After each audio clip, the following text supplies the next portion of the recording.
안녕하세요. 사연에 빠지다의 DJ 민영입니다. 오늘의 사연자님은 자식 키워봤자 아무 소용 없다는 말을 몸소 체험하셨다고 하는데요. 과연 어떤 사연이 있으셨던 건지 오늘의 사연도 함께 시작해 볼게요.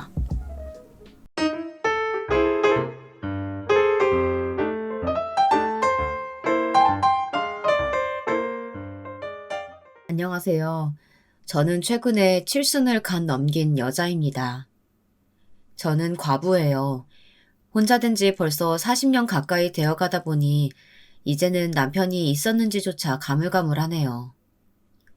32이라는 창창한 나이에 혼자가 되어 어린 아들과 둘만 남겨져 앞으로 어떻게 살아야 하나 막막하기만 했습니다. 부모 둘이 자식을 키워도 힘든 마당에 아비도 없이 아들을 어찌 키울까 싶어서요. 그래도 저는 다른 가부들보다는 낳으면 나은 팔자였어요. 그나마 먹고 살 걱정은 하지 않아도 됐거든요. 죽은 남편이 재산은 많은 사람이었어요. 지금 와 생각해보면 재산이라도 보고 시집 온 게 다행이다 싶어요. 돈이라도 없었으면 어땠을지 생각만 해도 끔찍합니다. 저와 남편은 동네 아는 분 중매로 만나 결혼했어요. 듣기로는 부잣집 외동아들이라는 말만 듣고 시집을 갔는데 시집을 오고 보니 남편이 몸이 많이 약하더라고요. 저희 친정 부모님께서는 비리비리한 남편을 보고 남자 구실이나 제대로 하겠느냐고 걱정하실 정도였죠. 어린 나이에 아무것도 모르는 상태로 시집을 갔으니 남자 구실이 어떻고 하는 건 잘 몰랐습니다.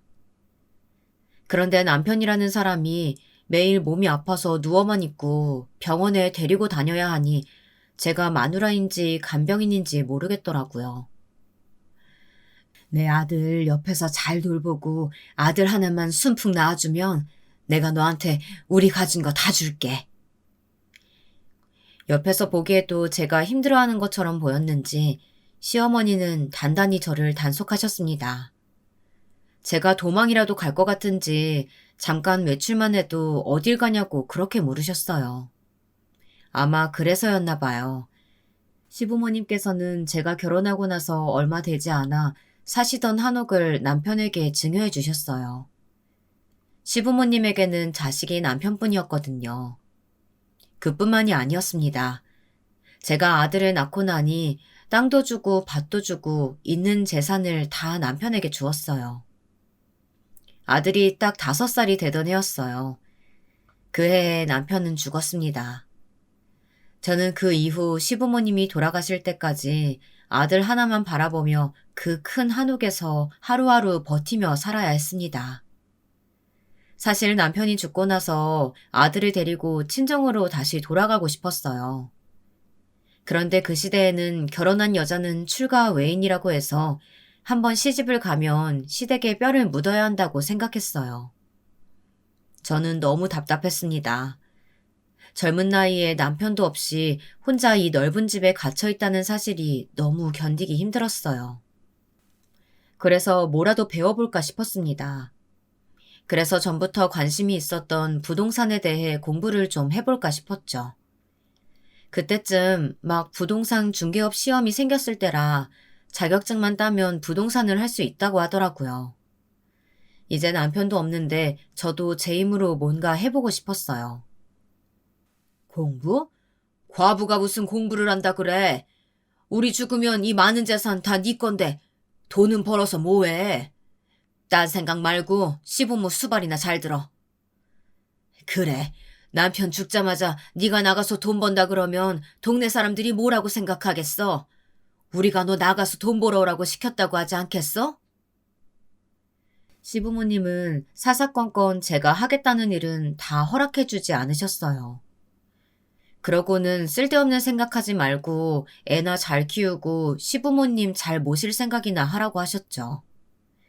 그렇지 않으면 재산이고 뭐고 없을 줄 알라는 식이었어요. 저는 시부모님이 돌아가실 때까지는 제 인생이라고는 없이 살았습니다. 남편 병수발도 모자라 시부모 병수발까지 다 하고 나니 제 나이는 이미 50이 넘었더라고요.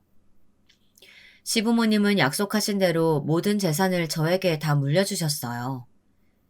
저는 그때부터가 진짜 제 인생이라고 생각했습니다. 그래서 저는 50이 넘어 공인중개사 시험을 보고 자격증까지 취득했습니다.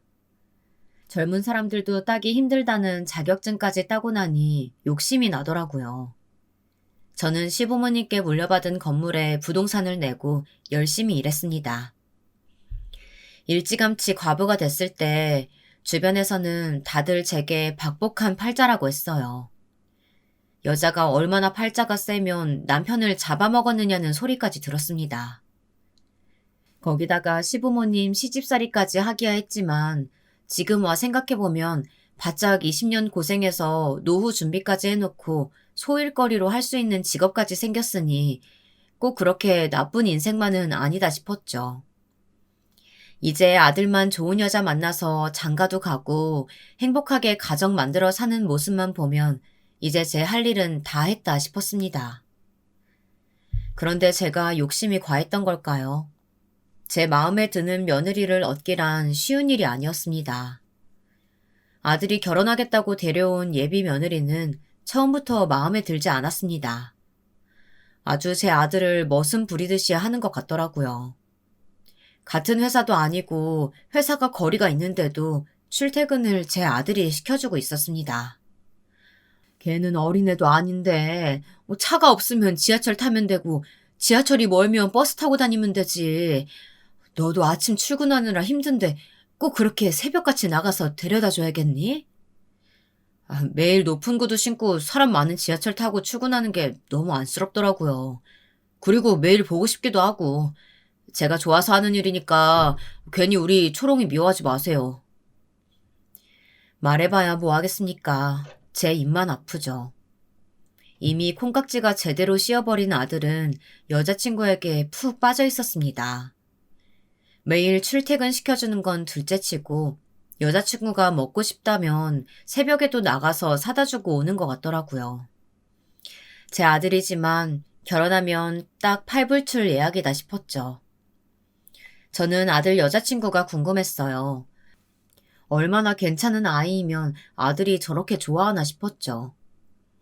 그런데 아들 말이 여자친구가 아직은 부담스럽다고 했다네요. 제가 지금 당장 결혼을 하라는 것도 아니고 그냥 얼굴이나 한번 보고 밥이나 먹자는 거였는데 부담스럽다니 저는 티를 안 내려고 해도 기분이 상했습니다. 저는 아들에게 같이 밥 한 번 먹기 비싸다고 농담을 하고 넘어갔어요. 그런데 얼마 되지 않아 밥 한 번 먹기 힘든 그 대단한 분을 만났습니다. 아주 둘이 좋아 죽더니만 결국 사고를 쳤더군요. 애가 생겼다면서 결혼하겠다고 여자친구를 데려왔더라고요. 몸은 괜찮니? 입덧이나 어디 안 좋은 데는 없고? 입덧만 하면 다행이게요. 온몸이 축 처지고 잠도 쏟아지는 게 손 하나 까딱하기 싫어요. 아이고, 그래? 출퇴근하기도 힘들겠구나. 일은 임신 사실을 알자마자 그만뒀어요. 조금만 냄새나도 바로 화장실로 뛰어가야 하는데 일을 할 수가 있어야죠. 며느리는 공항 면세점에서 판매직 일을 했습니다. 그런데 임신하고 나서 몸도 힘든데 손님들까지 상대하려니 너무 힘들어서 일을 그만뒀다고 하더라고요. 그때까지만 해도 그럴 수 있다 싶었습니다. 사실 아들 가진 엄마 입장에서 너무 미안했어요. 제 아들이 칠칠치 못하게 계획도 없이 임신을 시키는 바람에 결혼 전에 지금까지 해오던 일까지 그만둬야 하니 얼마나 속상할까 싶어서요. 그런데 예비 며느리는 다 계획이 있더군요. 일을 그만두자마자 이미 제 아들에게 생활비를 받고 있었어요. 제가 어떻게 알았냐고요? 결혼 준비하는데 신혼여행이든 웨딩사진이든 계약하러 갈 때마다 너무 당연하게 다 제 아들이 결제하고 있더라고요. 신혼여행이랑 사진 같은 건 반반씩 해야 하는 거 아니야? 주변에서는 다들 그러던데 내가 잘못 알고 있나? 이제 가족인데 그런 걸 뭐하러 따져. 내가 가장인데 다 내가 알아서 해야지. 제가 너무 계산적인 걸까요? 아들은 어차피 결혼할 사이고 부부가 될 사이인데 누구 돈으로 하면 어떠냐고 하더라고요. 물론 여유가 있는 사람이 더 하는 게 맞기야 하죠. 그래도 며느리네 친정에서도 명색이 딸을 시집 보내는데 이렇게 아무런 준비도 없이 보내는 게 맞나 싶더라고요. 그런데 상견례 날 사돈을 만나고 나니 왜 그런지 알겠더군요. 사돈은 제 아들과 며느리의 혼사가 마음에 안 드는 눈치였어요. 멀리서 오시느라 시장하시죠? 식사부터 달라고 할까요? 이 서방이 결혼 전에 임신부터 시키길래 도대체 누구를 닮아서 그렇게 성격이 급한가 했더니만 사돈을 꼭 빼닮았나 봅니다. 성격이 급하시네요. 저는 식사 시간이 지나서 시장하실까봐 그런 건데 제가 너무 급했나 보네요. 그럼 결혼 준비에 대해서 먼저 이야기를 좀 나눌까요? 제 아들에게 들으셨겠지만 상황이 좀 꼬여서 2년만 저랑 살다가 신혼집으로 나가면 될 것 같아요. 사돈은 욕심이 많으시네요. 잠깐 새에 며느리도 생기고 손주도 생겼는데 거기다가 며느리까지 데리고 사시겠다고 하시고 이렇게 급하게 아들을 결혼시킬 줄 모르고 제가 얼마 전에 가지고 있던 아파트를 전세를 줬거든요. 그래서 본의 아니게 그렇게 되어버렸네요. 저는 아기도 태어나니 사돈댁에 들어가 살아도 된다고 했는데 아무래도 아들 직장이랑 거리가 너무 멀어서 힘들 것 같다고 하더라고요. 듣기론 물려받은 재산도 많으시다던데 아파트 전세 주셨으면 더 좋은 집으로 하나 사주시면 되잖아요. 그럴 생각 없이 그냥 애들 데리고 살고 싶어서 그러시는 거면서 말은 바로 하셔야죠. 이래서 이런 이야기는 남자들끼리 해야 하는데 바깥 사돈이 안 계시니 이거 참. 저는 워낙 시집살이도 오래 해본 사람이라 절대 며느리랑은 같이 살 생각이 없었습니다. 아무리 잘해줘도 내 부모랑 살아도 힘든데 남이랑 산다는 게 쉬운 일이 아니라는 걸 누구보다 잘 알고 있었으니까요. 그런데 정말 상황이 그랬어요. 며느리가 배가 나오기 전에 어떻게든 식을 올리겠다고 하니 지금 당장 신혼살림을 준비해야 하는데 전세 준 아파트를 놔두고 새 집을 사겠다고 땅이며 부동산을 지금 당장 내놓고 판다는 건 시간이 여의치 않았죠. 그렇다고 부동산이 있는 상가 건물에 살게 할 수도 없고 제가 현금을 그 정도로 가지고 있지는 않았거든요. 저도 나름대로 고민 끝에 아들과 상의한 내용이었어요. 며느리를 위해 제가 살고 있던 한옥도 현대식으로 인테리어하고 있는 중이었습니다. 최대한 며느라가가 불편하지 않게 해주려고요. 그런데 바깥사돈이 저렇게 말을 하니 좀 서럽더군요. 죽은 남편 이야기까지 끄집어내니 말입니다. 사실 그 부분도 걸려요. 사돈도 아시죠? 요즘은 외아들의 홀어머니면 최악의 조건인 거요. 딸이 그런 집에 시집간다고 하면 다들 도시락 싸들고 말린다고 하던데. 아휴 정말 임신까지 했으니 반대도 못하겠고 속상하네요. 저도 사돈을 이해해보려고 노력했습니다. 물론 제가 딸이 없으니 그 마음 다 헤아릴 수 없겠죠. 금이야 오기야 키운 딸내미가 결혼도 하기 전에 임신했으니 얼마나 속상할까 싶어서요. 결혼 준비하는 내내 살림이며 모든 준비를 저희 쪽에서 다 했어요. 정말 수저며 그릇 하나까지도요. 그런데 저와 제 아들이 마치 죄인이 된 것 같더군요. 그래서 저는 참다 한마디만 했습니다. 제 아들이 따님을 납치하기라도 했습니까?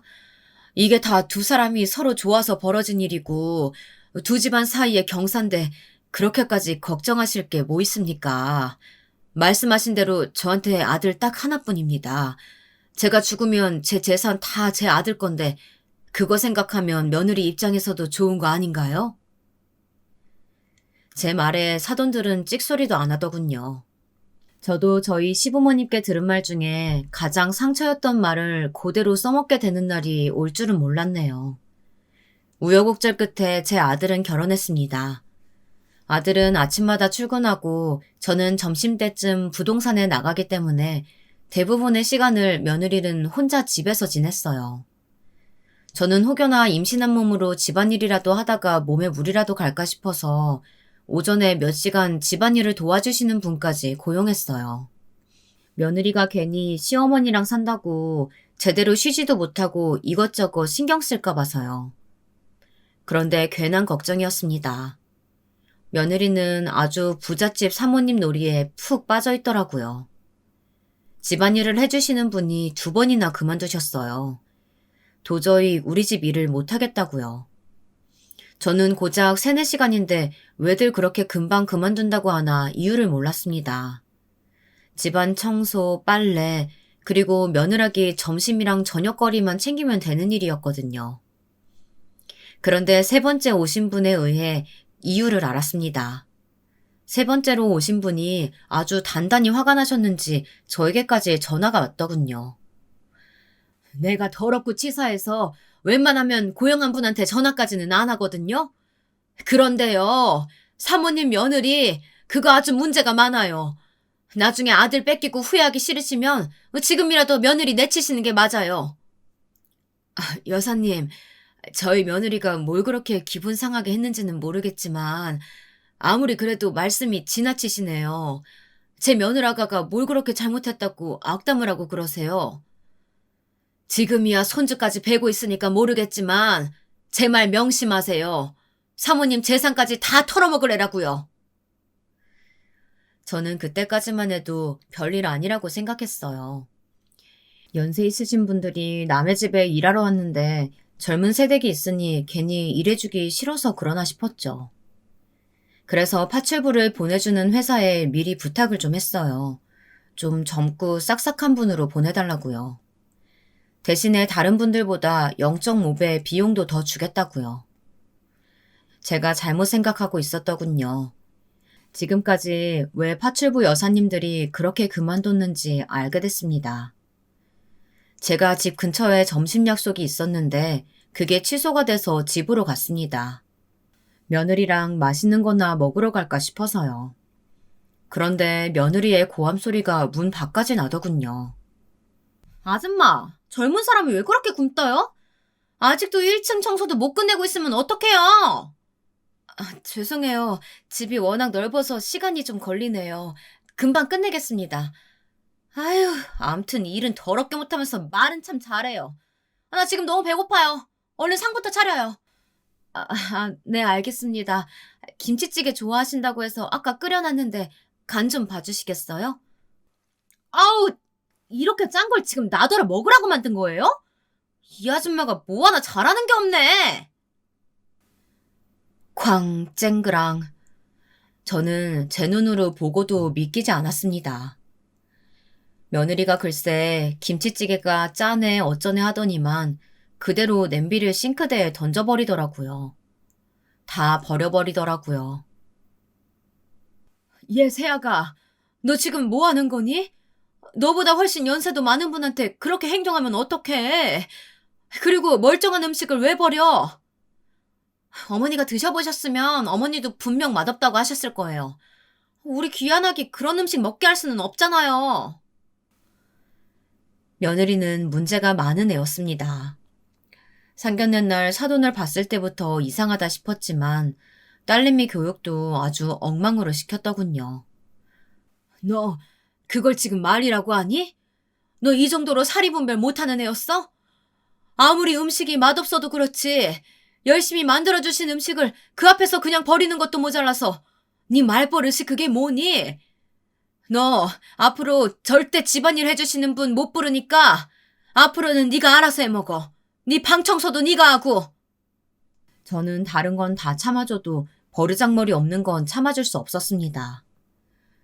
그날은 저도 일하러 가야 해서 그 정도로 하고 나왔지만 다시 한번 그 일에 대해 며느리와 이야기해야겠다고 생각했어요. 그런데 그날 밤 아들이 화가 잔뜩 나서는 제 방에 찾아왔더라고요. 막 씩씩거리면서요. 엄마, 우리 초롱이한테 막 소리 질렀어? 그리고 이제 파출부 아줌마도 안 불러준다고 했다며? 그래. 안 그래도 너랑 이야기해야겠다고 싶었는데 너는 도대체 어디서 저런 되먹지 않은 애를 만난 거야? 애가 얼마나 배워먹은 게 없으면 어떻게 겁도 없이 어른한테 그런 짓을 해? 엄마는 누구 편이야? 이제 가족 됐으면 당연히 며느리 편을 들어줘야지. 생판 모르는 남 이야기 듣고 며느리한테 소리까지 지르면 어떡해? 우리 초롱이 막 울잖아. 자기가 잘못했다고. 여보, 그만해. 내가 잘못했지 뭐. 어머니한테 그러지 마. 저는 기가 차서 말문이 막혔습니다. 며느리는 정말 눈물 콧물까지 쏟으며 제 방으로 자기 남편을 말리러 따라 들어왔더라고요. 이 나이까지 살다 보면 딱 보이는 게 있죠. 며느리는 보통이 아니었어요. 아까 파출부 아줌마 앞에서의 모습이 본 모습이었습니다. 지금 아들 앞에서의 모습으로 제 아들을 꼬신 거였어요. 제 아들은 며느리가 안쓰러워 어쩔 줄 몰라 했습니다. 저를 막 흘겨보기까지 하더군요. 제가 너무한다면서요. 오늘 일은 새아기가 아무리 잘못했다고 얘기해도 그냥 넘어갈 수가 없어. 오늘 오셨던 분, 그리고 지금까지 오셨던 파출부분에게 네가 직접 찾아가서 사과드려. 그러기 전까지는 절대 집안일 하시는 분들 안 부를 거니까. 저는 강하게 나갔습니다. 초장에 며느리 귀를 잡지 않으면 앞으로 제가 힘들어질 게 뻔했거든요. 그런데 그 다음 날도 그 다다음 날도 며느리는 사과하러 갈 기미가 없었습니다. 거기다가 집안일도 전혀 하지를 않는지 주방에서 썩은 냄새가 나더라고요. 며느리는 본인이 먹은 밥그릇 하나 설거지하질 않았어요. 얘 새아가, 너 내 말 못 알아듣니? 파출부 오셨던 분들에게 사과하고 집안일도 당분간 네가 하라고 했잖아. 어머니, 제가 미우면 그냥 밉다고 하세요. 애초에 저한테 집안일 시키려고 이상한 아줌마한테만 오라고 하신 거죠? 그래서 꼬투리 잡아서 다 내쫓게 하고 저 식물어 부리려고 하신 거잖아요. 어머, 얘 말하는 것 좀 봐. 너 그게 무슨 소리야? 저희 친정엄마 말이 원래 시집살이 당해본 사람이 똑같이 시킨다던데요? 딱 그 말이 맞네요. 어머니도 시집살이 엄청 당하셨다면서요. 저한테 똑같이 하시잖아요. 제가 며느리를 잘못 얻어도 아주 잘못 얻었습니다. 저는 큰일이 났다 싶었어요. 며느리랑 대화하다 보면 꼭 제가 나쁜 시어머니가 된 것만 같았습니다. 금방 저를 이상한 사람으로 만들더라고요. 그리고 아주 밤마다 제 아들을 얼마나 나긋나긋하게 주무르는지 언제부턴가 제 아들과 제 사이마저 틀어지게 만들었습니다. 제가 며느리를 아주 시집살이 시키는 것처럼 매일 일러 바치는 것 같더라고요. 제가 국을 끓여놓으라고 했다는 둥, 청소가 이게 뭐냐고 구박을 했다는 둥, 하지도 않은 말을 했다고 지어내면서까지 말했나 보더라고요. 엄마, 난 정말 엄마가 이럴 줄 몰랐어. 옛날에 할머니, 할아버지한테 엄청 구박받았다고 서러워하더니만 어쩜 그렇게 똑같이 굴어? 우리 초롱이 그만 괴롭혀요. 자꾸 그러면 나 처갓집으로 가버릴 거야. 며느리의 목적이 이거였을까요? 저와 아들 사이를 찢어놓고 친정으로 가버리는 거요. 저는 이제는 며느리가 무서웠습니다. 얘가 도대체 제 아들한테 무슨 소리를 할까 싶어서요. 말해봐야 제 얼굴에 침 뱉는 거니 누구한테 하소연도 못하고 속만 바짝바짝 탔습니다. 며느리와 사는 동안 저는 아주 10년은 늙은 것 같아요. 아파트 세입자 전세 기간이 끝나자마자 불이 나게 아들 며느리를 들여보냈습니다. 제 사정을 모르는 주변 사람들은 다들 첫째 손주도 태어난 지 얼마 안 됐는데 아쉽지 않느냐고 했지만 저는 하루라도 빨리 며느리가 나가주길 바랬어요. 따로 떨어져서 사니 그래도 부딪힐 일은 없더군요. 물론 얼굴 보기도 힘들어졌지만요. 집에서 나가더니 명절 생일 아니고서야는 집에 한 번을 안 오더군요. 손주가 너무 보고 싶었지만 꾹 참았습니다. 또 괜한 이야기를 꺼냈다가 며느리랑 실랑이 하고 싶지 않았거든요. 어느새 시간이 흘러 둘째 손주도 태어났어요. 둘 다 아들이었는데 너무 귀여운 게 손주들이 다 제 아들을 빼다 박았더라고요. 결혼하고 나서는 매일 우리 초롱이 하는 게 좀 얄밉고 밉기도 했지만 그래도 손주들을 보고 있으면 옛날 생각도 나면서 아들 며느리에게 고맙기도 했어요. 손주들을 위해서라면 제가 뭐든지 다 해줬습니다. 며느리 말이 요즘은 유치원부터도 다 급이 다르다고 교육에 돈을 좀 써야 한다고 하더군요. 요즘은 엄마들끼리 농담으로 엄마의 정보력과 아빠의 무관심, 시아버지의 돈이 있어야 자식들을 의사도 만들고 판검사도 만든대요. 며느리 말에 다 동의를 할 수는 없었지만 그래도 손주들에게 좋은 일이라면 도와주는 게 맞다고 생각했어요. 그래서 저는 손주들 교육에 있어서 제가 해줄 수 있는 한 힘껏 도와주었습니다. 동네에서 제일 좋다는 영어 유치원도 보내고 학교도 사립으로 보냈어요. 학비가 어마어마했지만 그래도 손주들이 좋아하고 공부도 곧잘 한다고 하니 뿌듯했습니다. 그러던 어느 날이었습니다. 아들이 웬일로 점심시간에 부동산으로 찾아왔더군요. 그러면서 다짜고짜 제게 좀 도와달라고 하더라고요. 엄마, 우리 아파트 경매 넘어가게 생겼어. 나 어떡해? 엄마가 좀 도와줘. 그게 무슨 소리야? 우리 아파트가 경매 왜 넘어가? 저는 아들 말이 무슨 말인가 싶었어요. 멀쩡하게 제가 가지고 있던 아파트를 아들 앞으로 명의 이전까지 해줬는데 갑자기 무슨 말인가 싶었죠. 그런데 아들 녀석이 무슨 이유에서인지 집 담보로 대출을 받았답니다. 그런데 상황이 좋지 않아 계속 이자가 밀려 얼마 전에 은행에서 연락이 왔다네요. 밀린 이자를 다 갚지 않으면 경매 전환할 거라고요. 저는 말도 안 되는 이 상황이 어이가 없어서 뒷목을 잡았습니다. 평범한 월급쟁이가 집을 담보로 갑자기 왜 대출을 받았나 싶어서요. 거기다가 이자도 못 낼 정도로 생활이 힘든지는 전혀 몰랐습니다. 결혼하면서 집에 차에 내가 다 사줬고 네 회사 연봉 정도면 네 식구 충분히 먹고 살만한데 도대체 어쩌다가 대출까지 받은 거야? 너 어디서 사기당했어? 아니면 엄마 모르게 도박이라도 하는 거야? 그런 게 아니라 초롱이가 갖고 싶다는 거 다 사주고 하고 싶다는 거 다 하고 나니까 생활비가 부족하더라고. 그래서 생활비 좀 대출받았어. 또 초롱이, 그놈의 초롱이 때문이었습니다. 이 녀석이 결혼 전에도 그렇게 머슴짓거리를 하고 다니더니만 결혼해서도 아주 정신을 못 차렸더군요. 아무리 그래도 뭘 얼마나 사고 썼으면 집까지 날린답니까? 저는 이 일은 절대 그냥 넘어가 줄 수 없었습니다. 아무리 우리 집이 경제적으로 남들보다 조금 여유가 있다고 해도 그렇게 대책 없이 살아서는 안 되는 거니까요. 저는 빚은 제가 다 갚아줄 테니 지금 당장 그 집은 다시 전세 주고 나와서 다시 집으로 들어오라고 했습니다. 아들이든 며느리든 도대체 어떻게 사는지 제 눈으로 봐야겠더라고요. 며느리는 절대 들어오지 않겠다고 고집부렸지만 저도 이번엔 그냥 물러설 수는 없었어요.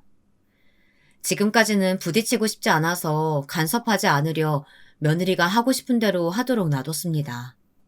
하지만 이대로 뒀다가는 진짜 집이라도 날릴 판인데 어쩌겠어요. 그러면 저는 나중에 하늘나라 가서도 시부모님이며 남편 얼굴을 편히 볼 수 없을 것 같았습니다. 그런데 분가했다가 다시 들어온 며느리 짐을 보니 왜 대출까지 받았는지 알겠더군요.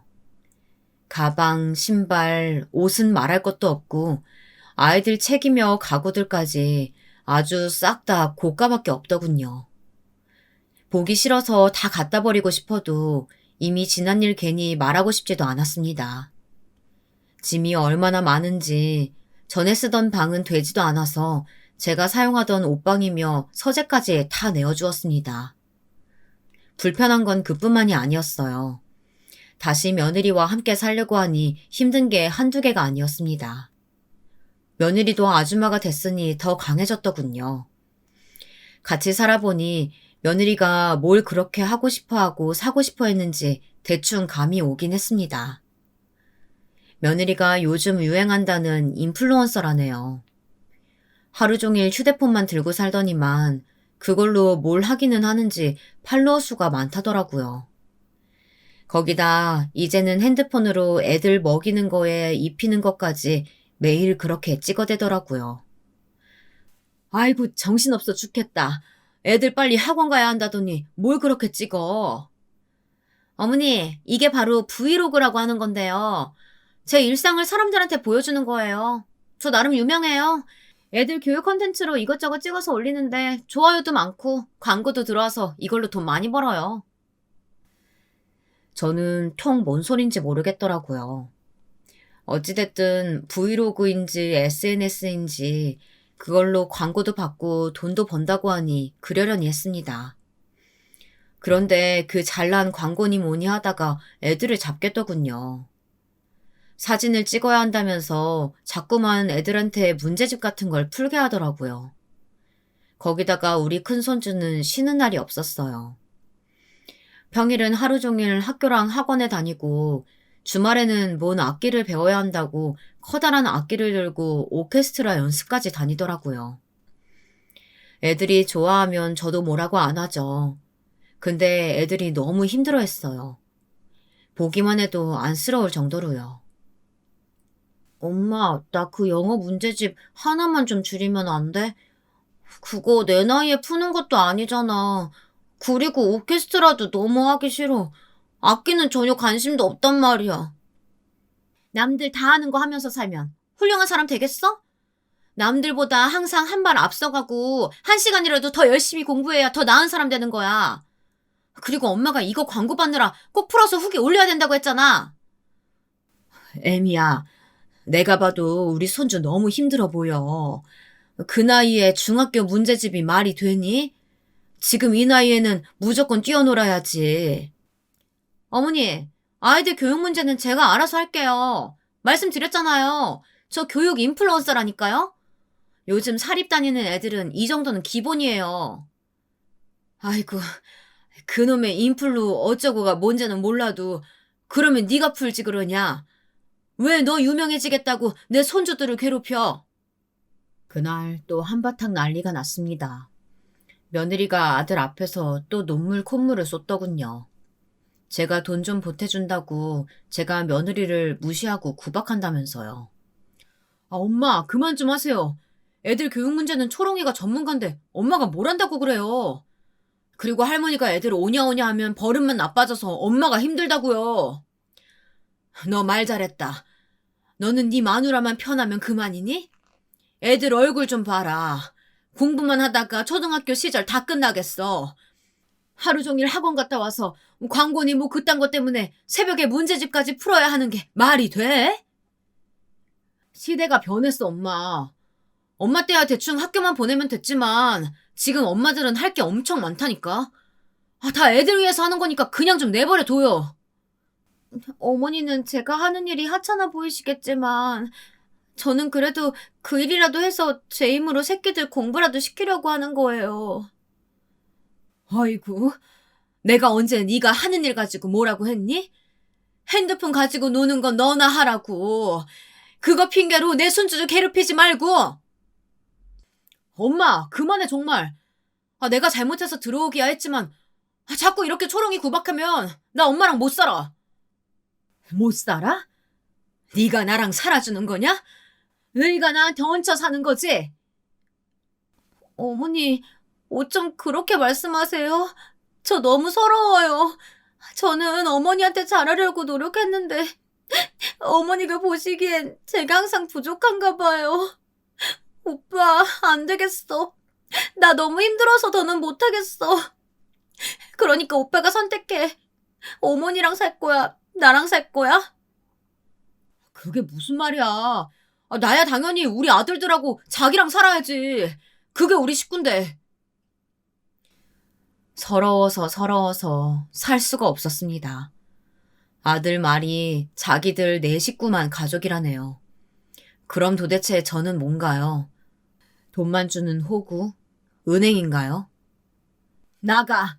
나도 너 같은 아들 이제 필요 없어. 저도 너무 화가 나서 울컥해서 나가라고 소리를 지르기는 했지만 아들은 이때다 싶었는지 바로 저를 버리고 짐을 싸서 나가버렸습니다. 지금까지 제가 며느리에게 시집살이를 너무 시켜서 도저히 마누라에게 미안해서 안 되겠답니다. 자신도 장모님 댁에 들어가서 똑같이 처가살이를 하겠다네요. 그런데 손주들은 울며불며 안 가겠다고 제게 매달렸어요. 할머니, 그냥 나는 할머니랑 살면 안 돼? 나 엄마랑 가기 싫어. 할머니가 또 좋아. 아이고, 내 새끼. 할머니가 미안해. 할머니가 금방 보러 갈 테니까 엄마 아빠 말 잘 듣고 있어. 이대로 울고만 있을 수는 없었습니다. 제가 아들에게 선택하라고 했으니 아들의 선택을 존중해줘야겠죠. 하지만 그 선택에 대한 대가가 얼마나 혹독한지 보여줘야 했습니다. 제가 지금까지 아들한테 해준 게 있는데 이대로 며느리에게 아들을 통째로 빼앗기는 건 너무 억울했습니다. 갱년기 때도 이러지는 않았어요. 순간순간 속이 바짝바짝 타고 밥을 먹다가도 눈물이 났어요. 제 나이 70이 넘었습니다. 제가 살아봐야 이제 얼마나 살겠어요. 길어봐야 10년 아니겠어요? 제가 혼자 몸으로 시부모까지 모시면서 고생한 걸 옆에서 지켜본 아들이 저에게 이럴 줄은 몰랐습니다. 혼자 화만 내봐야 뭐 하겠어요. 아들 며느리에게 보여줄 겁니다. 저들이 제게 한 짓이 얼마나 배은망덕한 일인지 가르쳐 줄 거예요. 제가 가진 게 뭐 있겠습니까?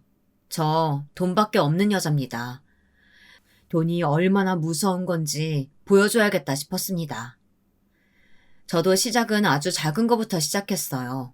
처음부터 너무 세게 나가서 아들 며느리가 일찌감치 나가떨어져 바로 와서 잘못했다고 빌면 재미없으니까요. 제 복수의 목적은 아들 며느리 눈물 콧물을 아주 쏙 뺄 정도로 정신 차리게 해주는 거였습니다. 집안의 어른이 어떤 존재인지 똑똑히 알려주겠다 마음먹었죠. 아들 며느리 그리고 첫째 손주까지 휴대폰 요금이며 아이들 보험까지 모두 다 제 통장에서 나가고 있었습니다. 그뿐만이 아니었어요. 첫째 손주 사립초등학교 학비와 둘째 손주 영어 유치원까지 다 제가 내주고 있었거든요. 저는 딱 그거부터 끊었어요. 제가 설마 그 돈이 아까워서 이러는 게 아니었습니다. 눈에 넣어도 아프지 않을 손주들한테 못해줄 게 뭐가 있을까요? 그런데 며느리가 손주들을 아끼는 제 마음을 이용해서 지 이익만 챙기려고 하니 더는 가만히 있을 수가 없었습니다. 그러자 곧바로 아들에게 전화가 오더군요. 엄마, 통장을 바꿀 거면 미리 연락을 해줘야지. 모르고 있다가 연체됐다고 연락 왔잖아요. 거기다가 애들 학비까지 끊는 건 너무하는 거 아니에요? 내가 알게 뭐야. 그리고 손주? 손주는 무슨. 우리 이제 남이잖아. 내가 남의 자식 학비까지 왜 내줘야 하니? 우리 초롱이 난리 났어. 다음 주까지 첫째 학비 내야 되는데 그것만이라도 엄마가 좀 빨리 보내줘. 왜 학교 안 보낼 수는 없잖아. 그놈의 우리 초롱이. 걔가 난리를 치든지 말든지 내가 무슨 상관이야. 네 마누라 눈치 보이면 네가 벌어다 주면 되잖아. 아니면 네 마누라 옷장 가득한 그 비싼 명품들 좀 팔라 그래라. 그러면 애 학비는 나오겠다. 나 바쁘니까 이제 전화하지 마. 저는 전화를 끊어버렸습니다. 엄마는 필요 없고 마누라한테 가겠다는 놈한테 애당초 기대도 하지 않았어요. 아들놈은 아직도 지 마누라 눈치만 보고 있었습니다. 제 아들이지만 참 한심했어요. 지금까지 20년 가까이 직장 생활 해왔다는 놈이 돈 몇백이 없어서 바로 전화를 했나 싶었습니다. 지금까지 다 제 돈 가지고 살아놓고 월급은 다 어디다가 썼나 싶었죠. 말해 뭐 하겠어요. 집까지 날릴 뻔한 놈인걸요. 연애할 때부터 며느리 뒷공무니만 쫓아다니면서 머슴짓하며 별의별 거를 다 사다 나르더니만 모아둔 돈도 아예 없나 보더라고요. 제 아들이 그 모양이면 며느라기라도 좀 알뜰하고 똑똑해야 하는데 며느리도 어지간히 사치만 부릴 줄 아는 애였으니 그럴 줄 알았습니다. 손주들 학비까지 안 준 건 마음에 걸렸지만 애써 저는 마음을 굳게 먹었습니다. 그깟 사립학교 좀 안 다닌다고 애가 어떻게 되는 건 아니니까요. 그런데 며칠 뒤 며느리가 저를 찾아왔더군요. 무슨 날도 아닌데 며느리가 저를 찾아온 건 지난 10년간 처음 있는 일이었어요. 그러면 뭐 하겠어요. 제가 보고 싶어서 온 건 당연히 아닐 텐데요. 어머니, 아무리 그래도 원래 주시던 돈을 안 주시겠다고 하면 어쩌자는 거예요? 학교는 어쩌라고요? 내 아들이 이제 나는 안 보고 너랑만 산다잖냐? 그러면 이제 내 아들도 아니고 손주도 아닌데 내가 학비를 왜 내니? 어머니, 설마 노망이라도 나신 거예요? 저는 며느리가 지금까지 제게 잘못한 것을 진심으로 사과하고 앞으로 며느리 노릇 정도만이라도 하겠다고 하면 마음을 돌릴 생각도 있었습니다. 제 아들이야 제가 낳은 놈이니 잘못을 해도 저와 지지고 볶고하면 그만이었지만 며느리는 달랐습니다. 아무리 제 며느리라도 남의 집 귀한 딸인데 제가 화가 좀 난다고 해서 제멋대로 막대할 수는 없으니까요. 그런데 제가 존중해 주려고 해도 제 며느리라는 애는 정말이지 기본이 안 된 아이였습니다. 시어머니한테 버럭버럭 대드는 것도 모자라서 노망이라뇨. 저는 그래 어디 한번 갈 때까지 가보자 싶었습니다. 뭐? 노망? 너 싸가지 없는 거야 내가 진작 알고 있었지만 어쩜 그렇게 할 말 못할 말 구분도 할 줄 모르니. 애들 학교도 못 다니게 하고 며느리한테 싸가지 없다고 소리치시는 게 노망 아니면 뭐예요? 제가 어쩌다가 저런 며느리를 얻었을까요? 정말 제 아들놈은 애미한테 저런 막말이나 퍼붓는 마누라가 좋은 걸까요? 그런데 며느리의 만행은 여기서 끝이 아니었습니다. 저 여우 같은 년이 저를 망신주려고 아주 작정했더라고요. 어느 날 제가 마트를 갔는데 지나가는 사람마다 저를 흘깃거리며 보는 것 같더라고요. 그리고 자꾸만 제 뒤에서 수군거리는 것 같았어요. 그런데 마침 저랑 평소에 잘 알고 지냈던 계산대 직원이 조심스럽게 다가오더니 제게 말을 걸더군요. 언니, 내가 이상한 소리를 하나 들었는데 아무래도 이건 좀 아닌 것 같아서 이걸 내가 어떻게 물어봐야 하나 모르겠네. 왜? 무슨 얘기를 들었는데 그래?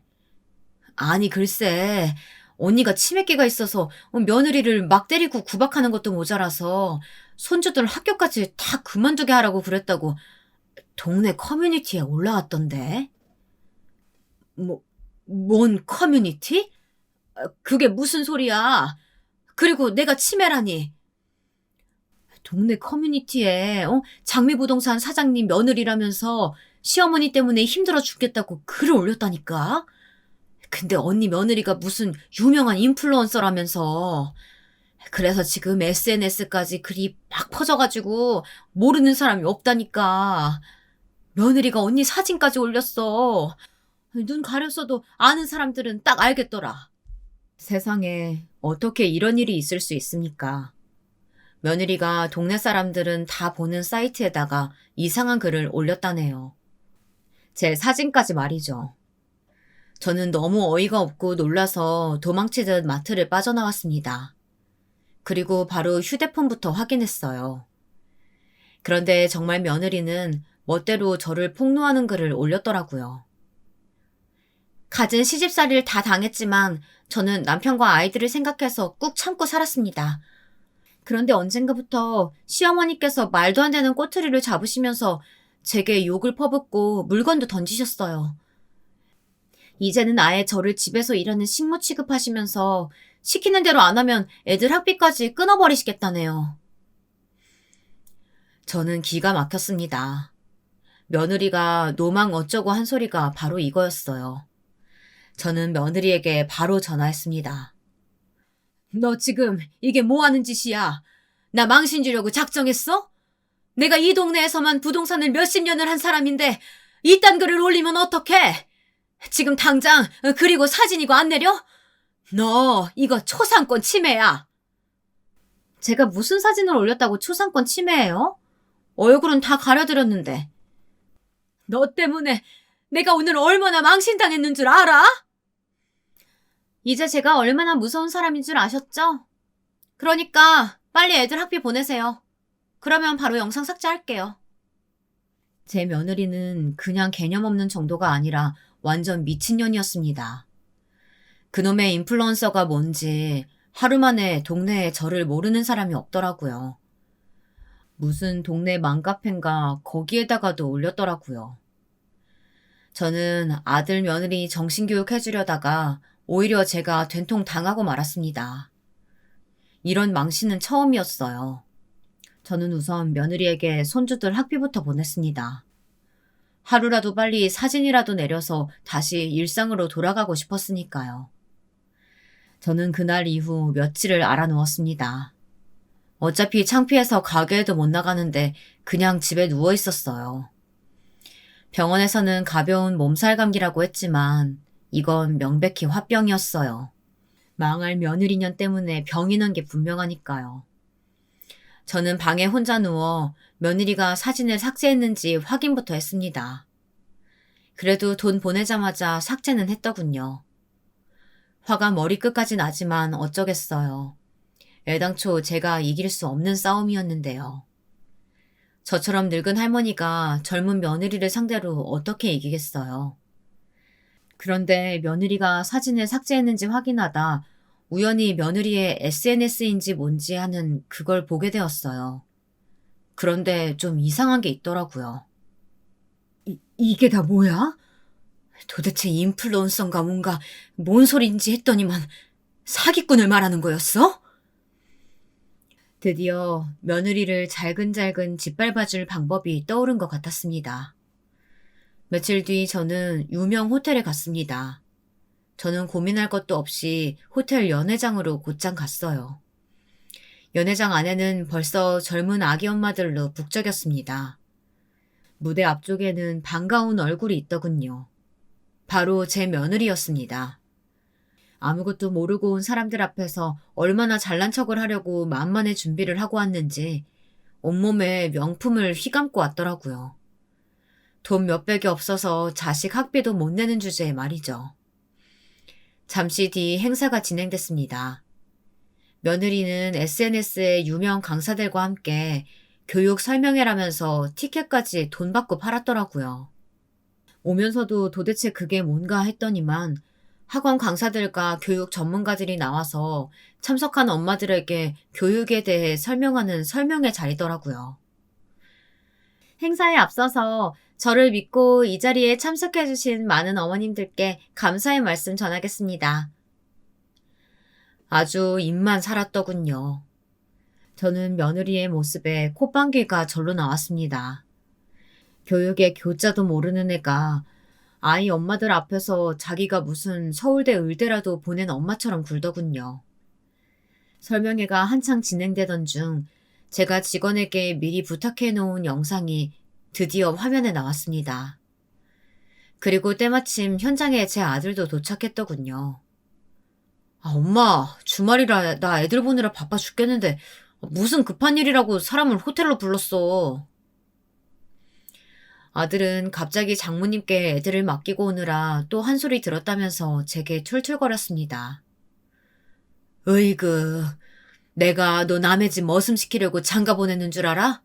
조용하고 영상이나 봐. 영상? 무슨 영상? 뭐긴 네 마누라 실체가 그대로 담긴 영상이지. 제가 며느리 SNS를 보다 보니 이상한 게 한두 가지가 아니었어요. 그 안에 있는 사람은 제 며느리가 아니었습니다. 사진만 그럴싸하게 만들어 올리고 사람들을 철저하게 속이고 있더군요. 문제가 있는 사진이 한두 개가 아니었어요. 일일이 다 말하기도 힘들 정도로 많았습니다. 인플루언서 강남엄마, 강초롱의 실체. 첫 번째, 그녀는 과연 명문대를 나왔을까?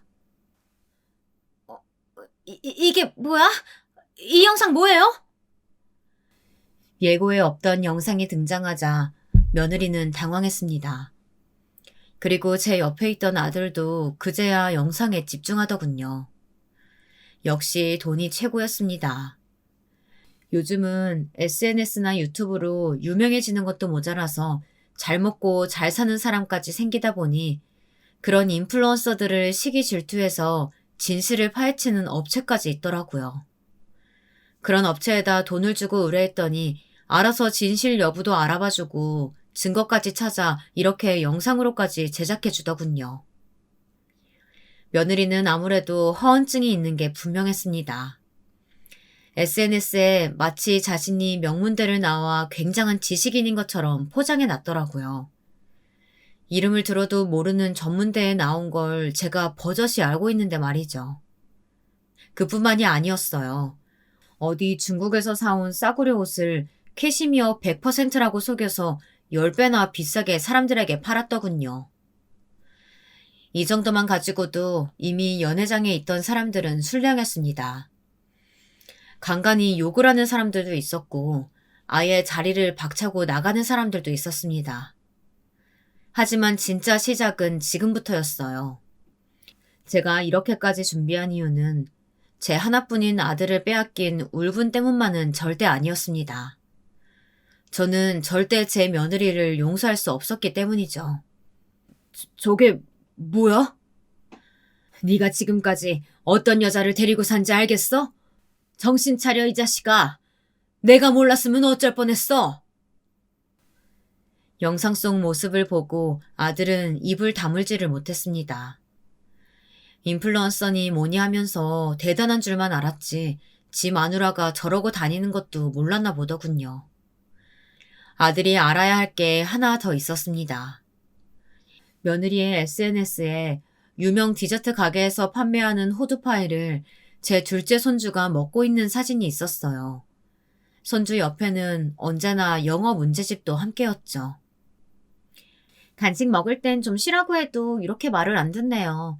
호두파이 먹으면서 영어 공부하면 더 공부가 잘 된다네요. 아이와 함께 즐겨 먹는 호두파이, 아이들 건강 간식으로 너무 좋습니다. 사진 밑에 적어놓은 며느리의 멘트에 저는 소름이 쫙 끼쳤습니다. 저희 둘째 손주에게는 견과류 알레르기가 있었거든요. 저는 사진을 보고 너무 놀라서 그 사진을 올린 날짜에 저희 집 CCTV를 다 돌려봤습니다. 그 당시에는 함께 살 때였으니까요.